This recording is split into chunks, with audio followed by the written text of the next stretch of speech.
اشوف اللي بيكسر الباب بره دي اهو. فين؟ فين؟ مفيش حد. شد الباب عفريت. مفيش حد.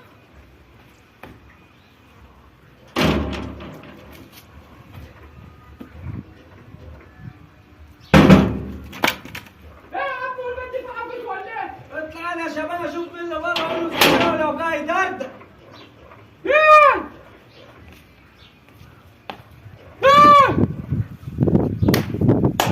ده ممكن كمان شويه الباب يولع. مفيش حد. تضحك عليا. لا انت اطلع شوف. اطلع انت بقى. كلامك تفكش بني ادم ايه؟ انا يا ابو يخرب